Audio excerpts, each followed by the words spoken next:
If you are a tango follower who wants to be more balanced in your dancing and dance with more fluidity, this video is for you. We are going to explore together the followers technique for the Ochos. We are going to go deep into the dissociation and the forward Ocho.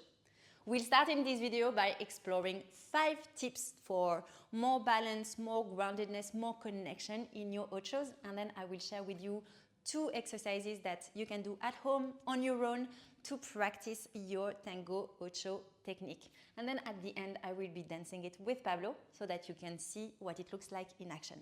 So we are going to practice with a wall. Side note, the wall is not here for your balance. The wall is here to remind you of 2 things. First, where is your partner, and remind you of dissociating towards your partner. And 2, give you clarity in terms of your lines. So your vertical line, your alignment, and your horizontal line, how you are stepping forward.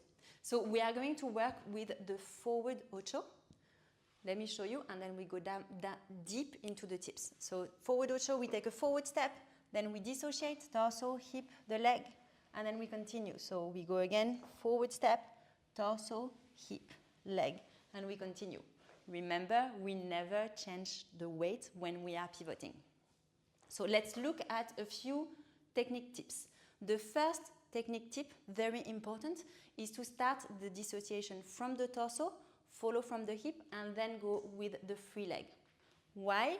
Because in tango, the lower part of the body is moving as a consequence of what is happening in the upper body. So it's the fact that you are pivoting from the torso first that is going to make your free leg, the rest of your body move. Let me show you. We take a forward step, and then we go torso first, and then the hip follows, and then at the end, the free leg. So again, I do my torso first, then my hip, and then my free leg. What we want to avoid is this. Pivoting as a block or using the free leg to give the impulse of the pivot. We don't want to see this happen. We want to really see the spiraling in your body. So it's torso, hip, and then the leg. Tip number 2. Remember that the forward Ocho and the back Ocho, it is just a step and a dissociation, and then a step and a dissociation. So don't make it something that it is not. When we take a forward step, for example, in our forward Ocho, very often we see followers rush into the dissociation, the pivot, and transform their forward step. So think of this first as a forward step. It's forward step, and then I dissociate. So forward step, and then I pivot. So 2 things to bear in mind. The first thing is not to fall into your step by bending your knee here. You want to transfer your weight and push the floor when you are transferring your weight. As soon as you have transferred the weight, this becomes your supporting leg. You push the floor. Don't lock your knee. Don't do this. Keep your knee a little bit soft. And the second thing to think about is don't bend here. So what we see often is this and this. And what we want instead is push the floor, stay very straight, pivot. So you can start, when you are a beginner, practice it very broken down. Step, dissociation, pivot. When you are more advanced, you think of adding more fluidity to your dancing, and it's while you are transferring your weight that you are starting to dissociate, and then you go into your pivoting. So you can add more fluidity when you are more advanced. Tip number 3 is keep your hips parallel to the floor. And this is so crucial to keep your balance. So one of the very common mistakes we see in the Ochos is this happening. So the hip going, the hip of the free leg going down, and that is going to take you off balance. Instead, what you want is to always keep your hips parallel to the floor. And one thing you can do in order to get there is to think that you have something bringing this part of your body here, your bottom, the bottom of your free leg a little bit higher. So that prevents you from letting it go down. So you bring it a little bit higher, and then torso, hip, and then the leg. So really thinking always that your hips need to be parallel to the floor so that you are more stable. Tip number 4 is do not arch your back. So when you are doing a forward ocho, a dissociation, it's very tempting in order to dissociate even more, to arch your back so that you're putting your upper body in the direction of the leader, but you are off balance, you are very vulnerable, it's not an authentic position. So what you want to do instead is to stay really straight and think that you are starting your dissociation from the navel. So instead of thinking that you want to go just with the shoulders and you arch your back as a consequence, you want to bring the lower ribs here in this direction and a little bit up, and think that the dissociation is starting from your navel. You might not dissociate as much, but at least it's going to be correct here. So really, really, really straight and keeping your ribs, not letting your ribs arch.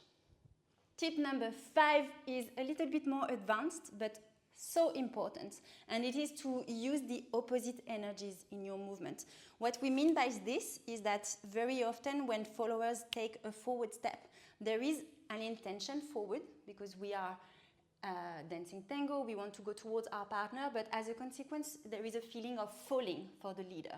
And in order to avoid this, we want to use the opposite energies. So yes, the body wants to go forward, our intention is towards our partner, but however, it's as if our bodies wanted to stay and go in this direction instead. So it's very tiny in terms of the feeling, and what you're going to see is the difference between here going with the intention forward and here going with the opposite energy, but for your partner, the feeling is going to be enormous. So the difference in the feeling is going to be enormous. So the energy of the back wants to go in this direction, the intention wants to go in this direction, as if you had the hand of your partner against your back and you want to really feel it, and at the same time you're going forward. And it's the same thing when you are doing your dissociation.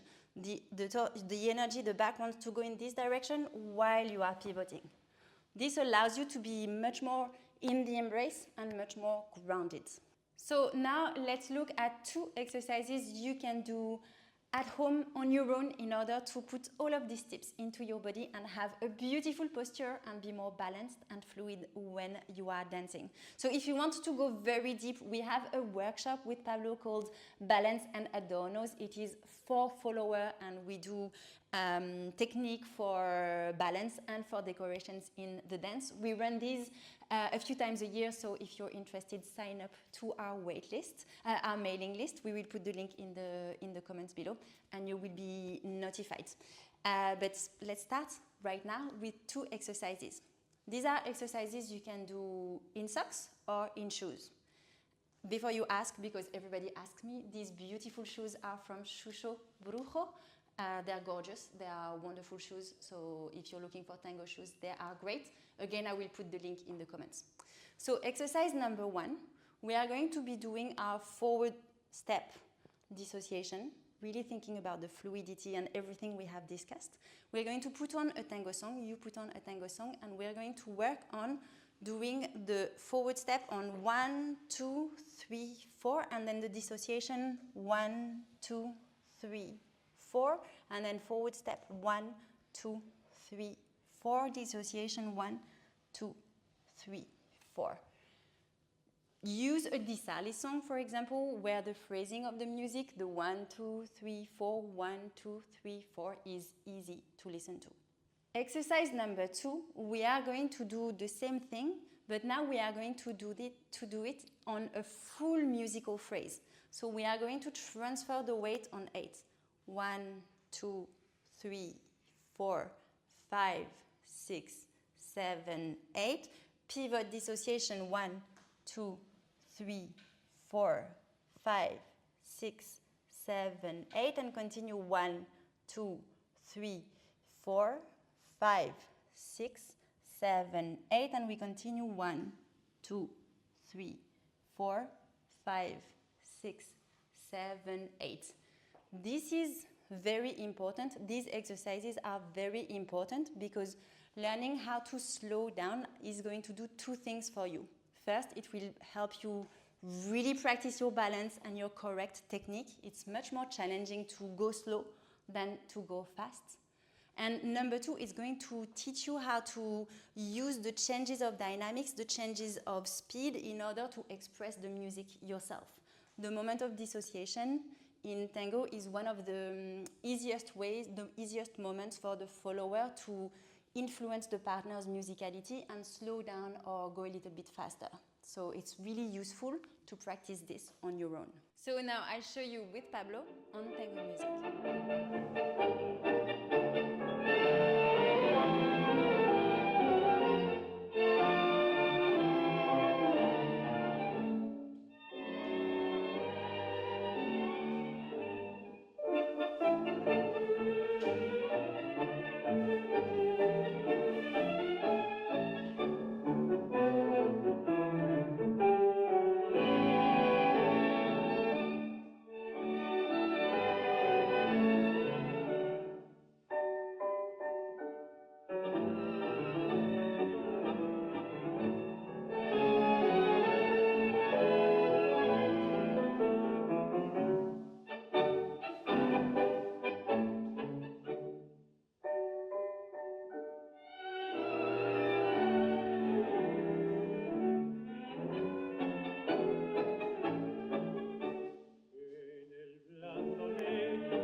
De cansancio las horas y duerme la noche mecida en el viento que pasa, volcando su carga de aromas, al rato me enteraba al rumor de la caroma, pero cruza llorando blandura de sueño, la voz del camino se escucha muy honda, latiendo en el grito que lanza el tropero.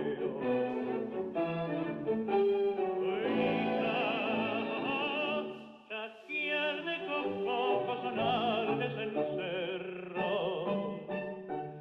rumor de los cascos batiendo en el suelo, con sordo sonido que encubre el silencio, paisaje de estrellas, olor de poleo, y allá donde corta la noche el sendero, las sombras confunden la pampa y el cielo.